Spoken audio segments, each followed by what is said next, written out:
Welcome back to another episode of Infidelity Tales Lab. We're thankful for your continued viewership. Before we begin, tell us, where in the world are you watching from? We love knowing our global reach. Now, let's dive into today's story. Chapter 1, The Accountant's Mask. Frank Morrison adjusted his reading glasses and stared at the spreadsheet glowing on his laptop screen. Numbers, columns, tax codes, the mundane armor he'd worn for 12 years. To everyone in Riverside Heights, he was just another suburban accountant who drove a sensible Honda and complained about property taxes at neighborhood barbecues. But beneath the polyester shirts and pocket protectors lived a ghost. Langley had called him the Shadow during his 15-year tenure with the CIA's Special Activities Division. He'd infiltrated terrorist cells in Kandahar, eliminated targets in Belgrade, and vanished into crowds like smoke. Then came a mission in Tehran that went sideways. 3 good agents dead because of faulty intelligence. Frank had extracted himself and disappeared into civilian life, carrying scars no one could see. He'd met Diana Kellerman at a coffee shop near George Washington University, where she was finishing her psychology degree. Beautiful, ambitious, with eyes that seemed to hold secrets. She claimed her parents died in a car crash when she was 20, leaving her alone in the world. Frank, tired of shadows and death, saw salvation in her vulnerability. Their wedding was small. Diana insisted on keeping it quiet. Just close friends, she'd said. Frank didn't question why none of her family attended. Love made him careless, and carelessness was a luxury he couldn't afford. Now, 12 years later, Frank sat in his home office listening to his wife's voice drift up from the kitchen below. She was on another late-night call, speaking in hushed tones. Lately, these calls have become frequent. The timing has to be perfect, Diana's voice carried through the heating vent. The Iranian sleeper cells will make it look like a car bomb. Then we split his $5 million life insurance policy. Frank's hand froze over the keyboard. The coffee mug beside him, decorated with world's best dad from their daughter Chloe, suddenly felt like a lead weight. Iranian sleeper cells. Life insurance. His life insurance. Every instinct honed by years of tradecraft screamed to life. Frank closed his laptop with surgical precision and moved to the window. Diana stood in the kitchen below. Phone pressed her ear, her free hand gesturing animatedly. The woman he'd shared a bed with for over a decade was planning his murder. He thought of 15-year-old Chloe, probably texting friends in her room, unaware her mother was orchestrating patricide. Or was she? In Frank's world, family meant nothing when survival was at stake. Trust was a commodity he could no longer afford. Diana hung up, and Frank watched her reflection in the kitchen window. No tears, no guilt, just the satisfied expression of someone who just completed a business transaction. She pulled out a bottle of wine and poured herself a generous glass, toasting her own reflection. Frank backed away from the window and opened his laptop again. But instead of spreadsheets, he accessed a partition hidden behind layers of encryption. Inside were the tools of his former life. Contact lists, safe house locations, weapon caches, and identities he'd maintained for emergencies. The Shadow was awake. Chapter 2, The Investigation.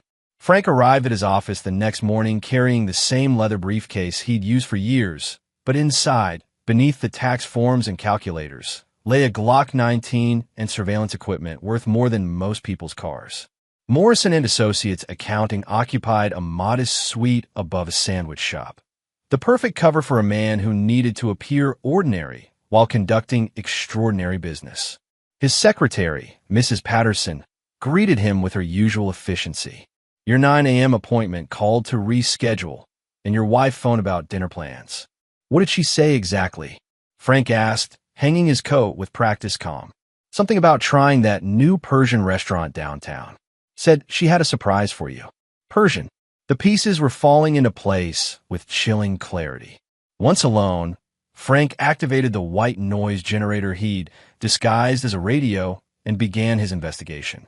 Diana Morrison, birth name Diana Kellerman, had arrived in the United States 18 years ago on a student visa. Her backstory checked out on the surface, but Frank knew how to dig deeper. The car crash that killed her parents? It happened, but the victims were Harold and Margaret Kellerman from Tucson, Arizona. No children listed. Diana had stolen a dead girl's identity. Next, he traced her financial records. The psychology degree was real, but she'd never practiced. Instead, she'd received monthly payments from a consulting firm called Meridian Strategic Solutions. Frank ran the company through his databases. It was a front for the SVR, Russia's Foreign Intelligence Service. His wife was a Russian operative. Frank leaned back in his chair, processing the revelation. For 12 years, he'd been married to the enemy. Diana had played the long game, infiltrating his life, bearing his child, waiting for the perfect moment to eliminate him. But why now? He pulled up classified briefings he still had access to through carefully maintained back channels. 3 months ago, the CIA had begun Operation Nightfall, a deep-cover mission to identify and neutralize a Russian spy network operating on the East Coast. Frank wasn't officially involved, but Langley would want to debrief anyone who'd been married to a Russian asset for over a decade. Diana knew he was a former CIA operative. She had to, which meant everything. Their meeting, their marriage, Chloe's birth had been orchestrated. The question was, how much did their daughter know? Frank's secure phone buzzed. A text from an unknown number. Persian restaurant. Table 12. Come alone. D. He smiled grimly. Diana was accelerating her timeline. Good. Frank preferred his enemy's impatient. At 5 p.m., Frank drove to Shiraz Palace, an upscale Persian restaurant in downtown Richmond. He'd changed into a simple gray suit and carried a newspaper, the picture of suburban normalcy. But beneath his jacket, the Glock waited, and in his ear, a nearly invisible device recorded everything. Diana sat at table 12, wearing a black dress that accentuated her figure. She looked up as he approached, and Frank saw something new in her eyes, predatory anticipation. You look tense, honey, she said, gesturing for him to sit. Hard day with the numbers. The usual. Frank studied the menu, noting the restaurant's layout, exits, and potential threats. This is nice. What's the occasion? Can't a wife surprise her husband? Diana sipped her wine. I've been thinking about us lately. About changes. What kind of changes? Before Diana could answer, a man approached their table. Tall, dark hair, expensive suit, with the posture of someone accustomed to violence. Frank recognized the type, muscle with brains. Diana, darling. The man bent to kiss her cheek, his hand lingering on her shoulder. You must be Frank. I'm Tony Vasquez, Diana's business partner. Frank stood, offering his hand. Tony's grip was firm, testing. Business partner? Diana never mentioned. International consulting, Diana interrupted smoothly. Tony helps with overseas clients. Tony sat without invitation, signaling the waiter. Frank, Diana's told me so much about you. The quiet accountant who keeps everyone's secrets safe. The emphasis on secrets wasn't lost on Frank. This was a probing session, testing how much he knew, how much he suspected. Tony wasn't just muscle. He was Diana's handler. As the evening progressed, Frank played his role perfectly. The boring suburban husband, slightly uncomfortable with his wife's worldly colleague, asking harmless questions about their business. But he was cataloging everything.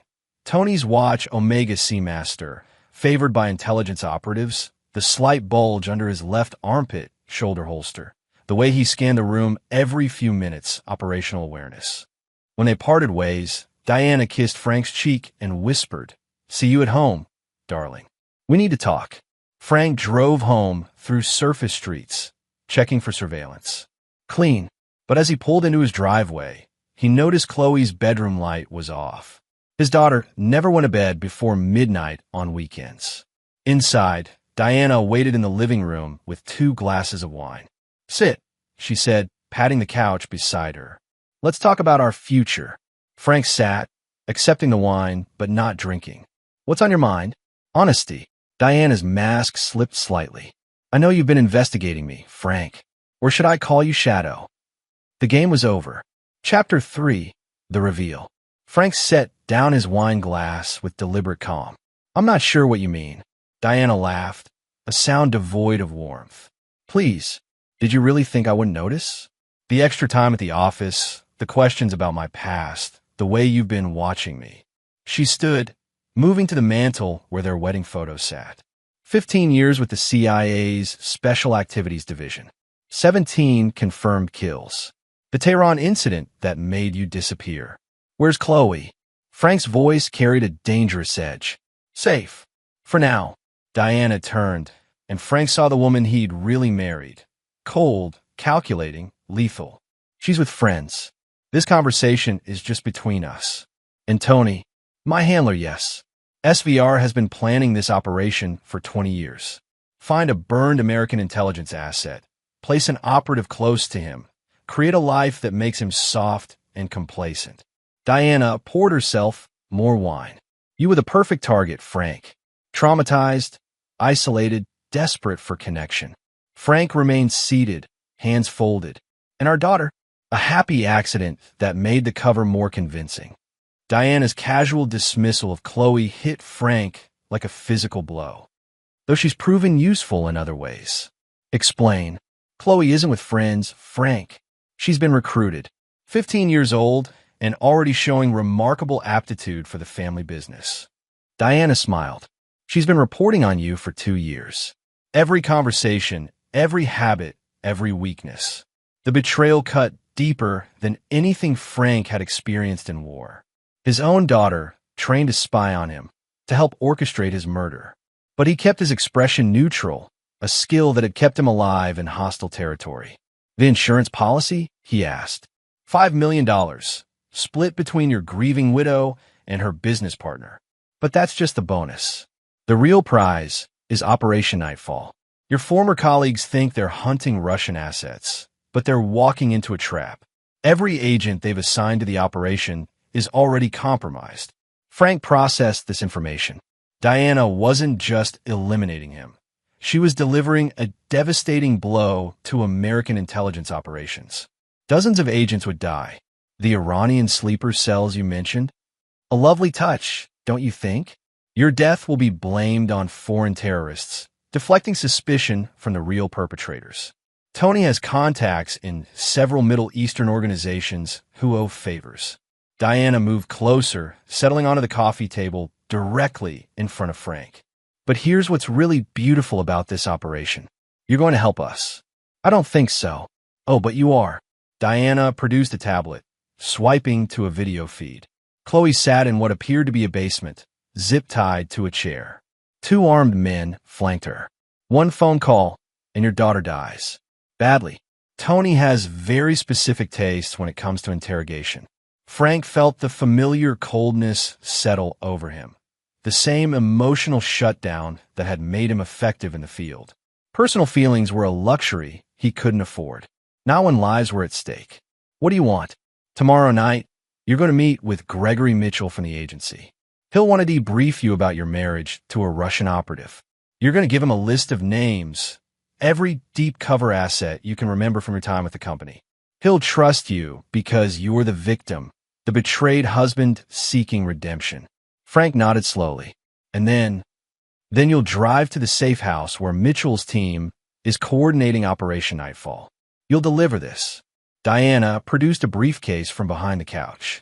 Inside is a device that will upload a virus to their secure network.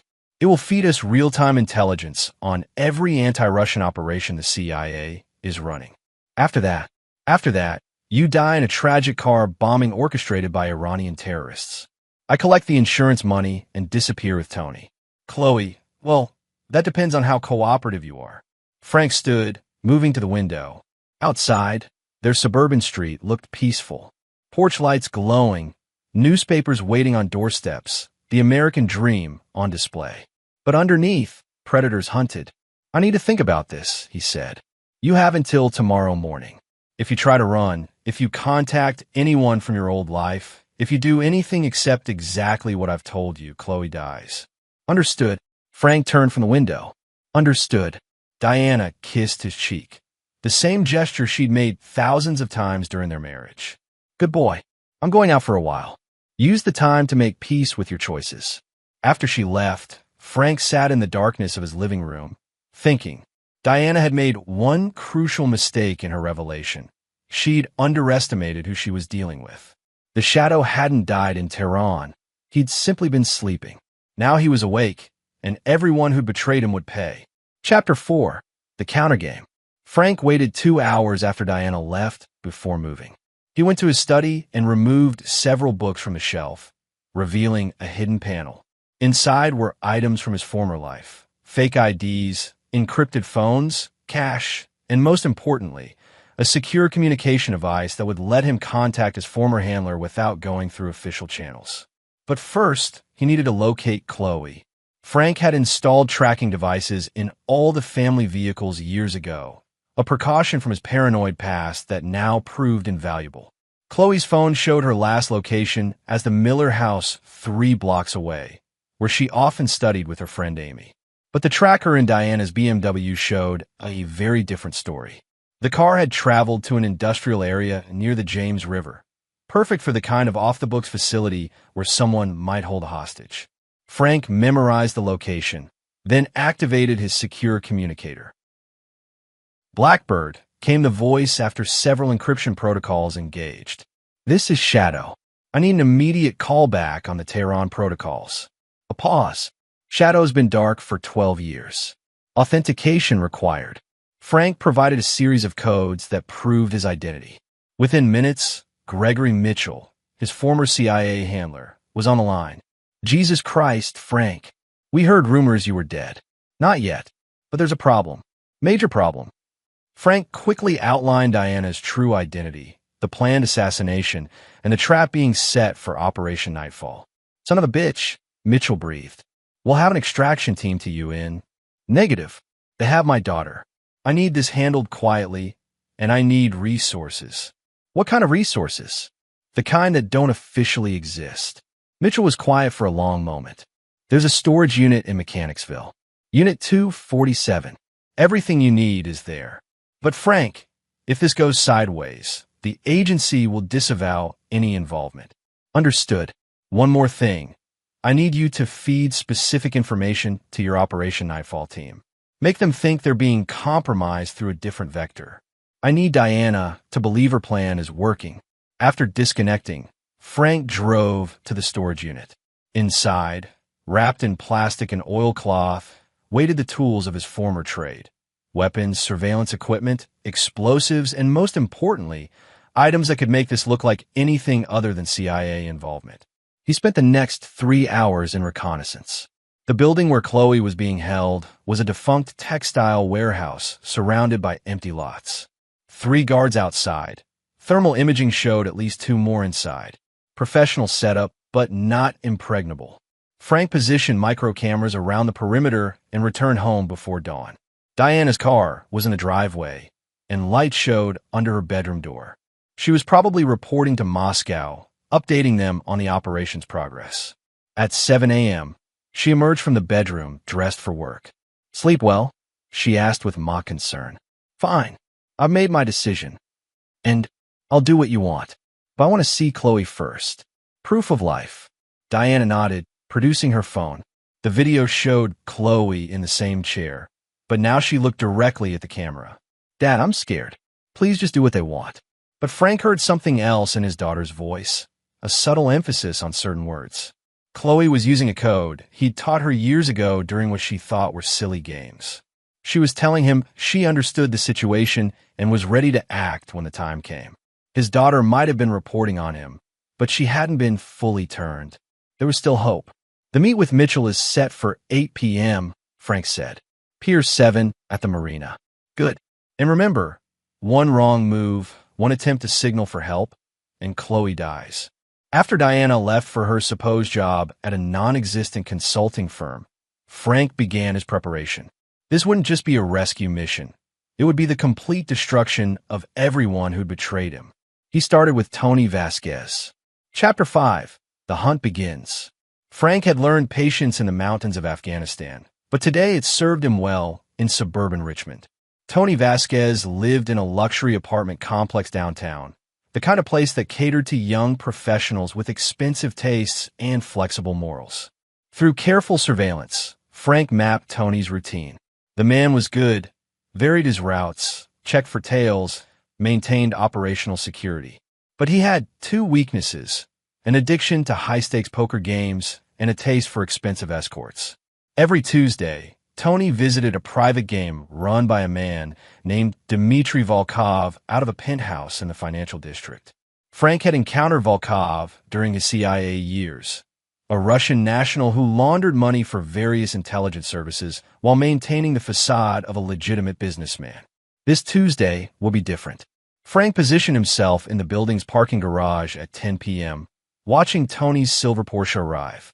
The Russian operative looked confident, carrying a briefcase full of what was probably agency money meant to fund their operation. Frank waited until Tony was in the elevator before making his move. He disabled the security cameras 20 minutes earlier using techniques learned at Langley, and the building's concierge was currently unconscious in a supply closet. The poker game was on the 15th floor. Frank took the stairs, arriving at the service entrance as Tony was settling in for what he thought would be a profitable evening. Through the kitchen service window, Frank could see 5 men around a green felt table: Tony, Volkov, and 3 others he didn't recognize. All armed, all dangerous, all focused on their cards and the substantial pile of cash in the center of the table. Frank had brought gifts for the occasion. The first flashbang grenade went off in the living room, followed immediately by 2 more in the kitchen and bedroom. In the chaos that followed, men shouting, furniture overturning, weapons being drawn blindly, Frank moved through the apartment like smoke. Tony was his primary target, but Frank couldn't leave witnesses. The other players learned too late that their Tuesday poker game had become their last game. When the smoke cleared, Frank stood over Tony's bleeding form. The Russian operative had taken a non-fatal shot to the shoulder and leg, careful placement that would keep him conscious and talking. "Where is my daughter?" Frank asked in fluent Russian, pressing the barrel of his Glock against Tony's kneecap. "Go to hell," Tony gasped. Frank pulled the trigger. Tony's scream echoed through the penthouse. "I have all night," Frank said conversationally. "And I learned interrogation techniques from people who made the KGB look like Sunday school teachers." "Where's Chloe?" It took 40 minutes, but Tony eventually gave up the location, confirming what Frank already knew, plus something more valuable: the full scope of the operation. Diana wasn't just eliminating Frank and compromising Operation Nightfall. She was the advanced scout for a larger SVR operation called Red Winter, designed to eliminate every burned Russian asset living in America while simultaneously destroying the CIA's counterintelligence capabilities. Frank was the proof of concept. If they could successfully eliminate a former CIA operative while compromising an active operation, they would roll out the strategy nationwide. Dozens of former Russian assets who defected would die, along with hundreds of American intelligence officers. Before leaving, Frank placed a small device in Tony's pocket, a tracker that would also serve another purpose when the time came. By midnight, he was positioned outside the warehouse where Chloe was being held. The thermal imaging showed the guards had relaxed their vigilance, probably assuming their boss was enjoying his poker game. Frank's assault began at 12:47 a.m. Chapter 6: Blood and Shadows. The warehouse erupted in controlled violence as Frank moved through it like a force of nature. 15 years of retirement hadn't dulled his skills, they'd refined them. Where younger operatives relied on speed and aggression, Frank used precision and patience. The first guard died without knowing Frank was there, a knife between his ribs, finding his heart. The second managed to turn before Frank's hands broke his neck. By the time the third guard realized something was wrong, Frank was already inside the building. 2 more guards waited in the main floor, but they were watching the wrong directions. Frank had entered through the loading dock, using shadows and industrial equipment as cover. The first went down to a silenced pistol shot, the second to a garrote that Frank had carried since his agency days. Chloe was being held in a basement office, and Frank could hear voices as he approached. His daughter was talking to someone, not pleading or crying, but carrying on what sounded like a normal conversation. Through a crack in the door, Frank saw something that made his blood freeze. Chloe sat unrestrained in a chair across from a man Frank didn't recognize. But what stopped him was the tone of their conversation. Familiar, comfortable, like old friends catching up. Thinks he's so smart, Chloe was saying. But he's been predictable his whole life. Mom figured out his patterns years ago. The man chuckled. And you're sure he'll come for you? Of course. He's sentimental about family. It's his biggest weakness. Frank felt something cold settle in his chest. His daughter, his 15-year-old daughter, was discussing his weaknesses with his enemies. Not under duress, not to save her own life, but as a willing participant. When this is over, the man continued, you'll come with us to Moscow. Complete your training. Your mother says you have natural talent. I can't wait. This suburban life has been so boring. Frank had heard enough. He kicked in the door and put 2 bullets in the man's chest before he could draw his weapon. Chloe didn't scream or show surprise. She just sat there, watching her father with eyes that looked suddenly much older than 15. Hello, Dad, she said calmly. Hello, Chloe. Frank kept his gun trained on her. How long? Since I was 12. That's when Mom told me the truth about what we were doing here. Chloe stood slowly, hands visible. I've been learning Russian tradecraft surveillance techniques. I'm actually quite good at it. They're reporting on me, every detail, your habits, your reactions, your emotional triggers. You're very predictable, Dad. Mom always said that would be your downfall. Frank studied his daughter's face, looking for some sign of the little girl who used to fall asleep in his lap during movie nights. But that child was gone, replaced by something foreign and dangerous. The code you used in the video, he said. Chloe smiled. What code? I was just telling you to do what they wanted. Which, apparently, you haven't done. Frank's phone buzzed. A text from Diana. Tick-tock, honey. Mitchell is waiting at the pier. He looked at his daughter, this stranger wearing his child's face, and made a decision that would have destroyed the man he used to be. You're coming with me, he said. I don't think so. Chloe produced a small pistol from behind the chair. Mom taught me to always have a backup plan. The training was evident, proper grip, steady aim, finger on the trigger. But she made one mistake. She was standing too close. Frank moved faster than she could react, disarming her and securing her hands behind her back with zip ties. Chloe finally showed emotion, rage at being outmaneuvered. You can't stop this, she spat. Even if you kill Mom and Tony, there are others. Red Winter is already in motion. We'll see about that. Frank marched his daughter out of the warehouse, leaving behind 5 dead bodies and a burning building. He had one more stop to make before his meeting with Mitchell. Chapter 7. The Pier. Gregory Mitchell stood at the end of Pier 7, watching boats bob in the dark water of the James River. At 53, he looked every day of his age, gray hair, lined face, the weary bearing of a man who'd spent 30 years fighting shadows. He'd been Frank's handler during the worst years, the ones that ended in Tehran with 3 good agents dead and Frank Morrison disappearing into suburban anonymity. Now Frank was back, and Mitchell wasn't sure if that was good news or catastrophic. The sound of footsteps on wooden planks announced Frank's arrival. Mitchell turned, expecting to see his former agent alone. Instead, Frank approached with a teenage girl whose hands were zip-tied behind her back. Jesus, Frank, please tell me you didn't. My daughter, Frank said simply.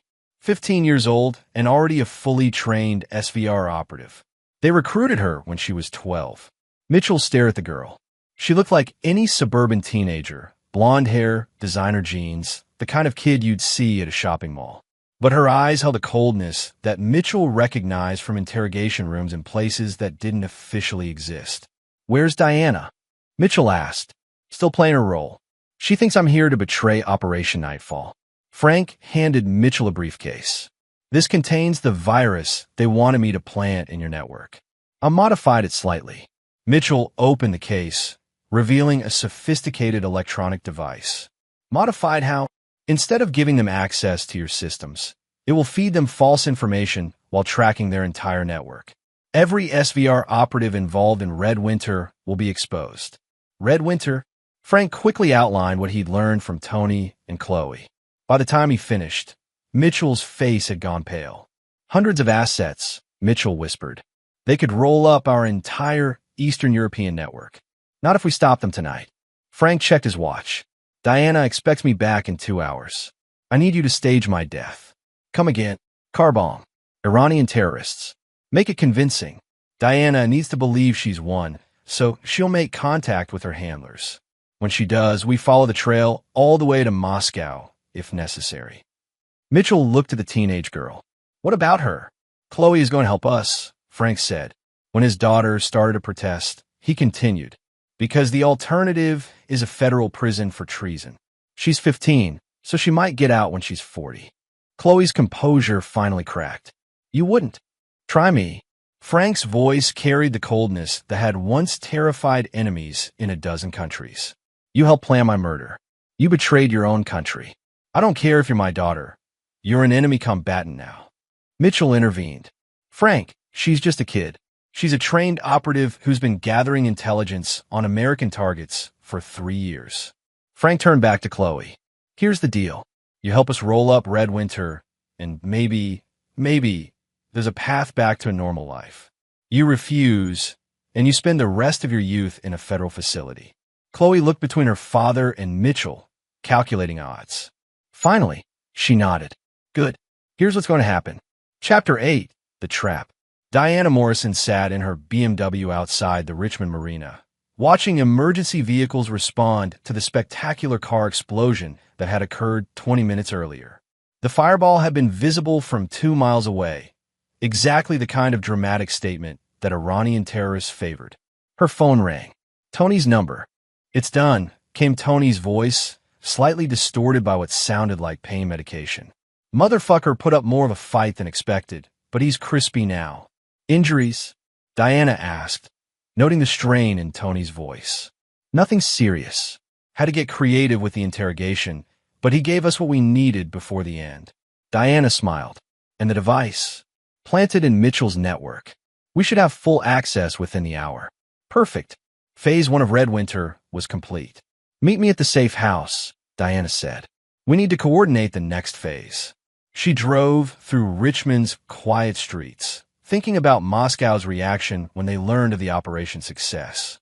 The elimination of a former CIA operative, the compromise of an active counterintelligence operation, and the recruitment of valuable assets, all accomplished while maintaining perfect cover. The safe house was a colonial-style home in a middle-class neighborhood, the kind of place that attracted no attention. Diana parked in the attached garage and entered through the kitchen, expecting to find Tony waiting with champagne and congratulations. Instead, she found her husband sitting at the kitchen table, very much alive and pointing a gun at her chest. Hello, darling, Frank said calmly. We need to talk. Diana's hand moved toward her purse, but stopped when she saw Chloe emerge from the living room. Her daughter looked shaken but unharmed. Ow, Diana asked. Tony was very chatty once I explained the situation. Did you know he's allergic to most painkillers? Made the interrogation much more efficient. Diana processed this information quickly. If Frank had taken Tony, then the car explosion, the phone call, all of it was theater. Which meant, Operation Nightfall isn't compromised, she said. On the contrary, it's working exactly as intended. We've been tracking your communications for the past 6 hours. Every SVR operative involved in Red Winter is now known to us. Diana looked at her daughter. Chloe, I'm sorry, Mom. He made me choose. The betrayal cut deep, but Diana was a professional first and a mother second. She'd made similar choices during her own career. Still, it stung. So what now? Diana asked. You turn me over to the FBI? Life in prison for your devoted wife. Actually, I have something else in mind. Frank stood, keeping the gun trained on her. You're going to contact your handlers and tell them Red Winter is proceeding on schedule. Then you're going to help us feed them false information that will lead to the complete destruction of SVR operations on the East Coast. And if I refuse? Frank's expression didn't change. Then you die. Here. Tonight. And your body disappears into the James River. Diana studied her husband's face and saw no mercy there. The mild-mannered accountant was gone, replaced by the predator she'd always known lurked beneath the surface. You're bluffing. You wouldn't kill your own wife. Frank's phone buzzed. He glanced at it and smiled coldly. Tony Vasquez was found dead in his apartment 20 minutes ago. Apparent heart attack brought on by severe trauma. Very sad. Diana felt ice form in her stomach. Frank had executed Tony in cold blood, made it look natural. The man she'd lived with for 12 years was capable of casual murder. "What about Chloe?" she asked. "Chloe is going to help clean up the mess you've made. Her cooperation will determine whether she has a future in this country or spends her adult life in a federal facility." Diana looked at her daughter again. Chloe had chosen survival over loyalty, exactly what Diana herself would have done. Perhaps there was hope for the girl after all. "I'll need guarantees," Diana said. "Immunity, protection, relocation." "You'll get exactly what you've earned," Frank interrupted. "Nothing more." Diana weighed her options. Cooperation might mean life in witness protection. Refusal meant death. The choice was obvious. "What do you need me to do?" Chapter 9. The Shadow's Justice. 6 months later, Frank Morrison sat in a coffee shop in Vienna, Austria, watching snow fall on cobblestone streets. The Vienna Cafe was a hub for intelligence professionals from every major service. The kind of place where enemies bought each other drinks while planning mutual destruction. Operation Red Winter had been a complete success from the SVR's perspective, right up until the moment it wasn't. Diana had played her role perfectly, feeding Moscow intelligence that led them to expand the operation prematurely. 17 SVR operatives had been arrested across 6 states. 3 safe houses had been compromised. Most importantly, the Russians had revealed their entire network of burned American assets, former CIA, NSA, and military personnel who'd been living quiet lives until Moscow decided they were too dangerous to leave alive. All of them were now under federal protection. All of them owed their lives to Frank's betrayal of his own family. Gregory Mitchell approached Frank's table, carrying 2 cups of coffee and the weight of a successful but morally complex operation. "She's asking to see you again," Mitchell said, settling into the opposite chair. "And my answer remains the same." Diana Morrison was currently in federal custody, awaiting trial for espionage. Her cooperation had been valuable, but Frank had no interest in seeing her again. The woman he'd married had never existed. She'd been a carefully constructed fiction designed to exploit his loneliness and trauma. "What about Chloe?" Frank sipped his coffee, thinking about his daughter. Chloe was also in federal custody, but her age and cooperation had earned her a different fate. Instead of prison, she was being offered a chance at redemption through service. A carefully supervised career with American intelligence, using her training to serve the country she'd betrayed. "She made her choice," Frank said finally. "Actions have consequences." "She was a child, Frank, manipulated by people she trusted. She was 15 when she started reporting on me, old enough to understand the consequences of betrayal." Frank met Mitchell's eyes. "I don't forgive traitors, Greg. Not even my own daughter." Mitchell nodded, understanding. He'd seen Frank make similar decisions during their years together, cutting away anyone who posed a threat, regardless of personal relationships. It was what made Frank effective and what made him dangerous. "The agency wants you back," Mitchell said. "Full reinstatement, desk job, good pension. I'm retired. You saved hundreds of lives. You stopped a major intelligence disaster. That deserves recognition." Frank smiled grimly. "I prevented my own murder and eliminated people who betrayed me. Everything else was just good citizenship." Mitchell left 20 minutes later, carrying Frank's final refusal to return to CIA service. Frank remained at his table, watching the snow and thinking Diana would spend the rest of her life in prison, assuming she lived that long. Intelligence officers who betrayed their services rarely died of old age, even in federal custody. Chloe would serve her country for the next 20 years, if she was lucky. If she wasn't, she'd make a mistake and end up like her mother. Frank suspected it would be the latter. The girl had too much of Diana's calculating coldness to ever be truly trustworthy. Tony Vasquez was dead, killed in what appeared to be a heart attack, but was actually the result of a small device Frank had placed in his pocket. The device had delivered a precisely calibrated electrical shock 12 hours after activation, long enough for Frank to be elsewhere when Tony died. 17 other SVR operatives were either dead or imprisoned. Their networks had been rolled up, their assets exposed, their operations terminated. Frank Morrison, the Shadow, had won completely. As evening fell over Vienna, Frank paid his bill and walked out into the snow. Tomorrow he would fly to Thailand, then to New Zealand, finally settling somewhere warm and anonymous. He had enough money to disappear permanently and enough skills to stay dead.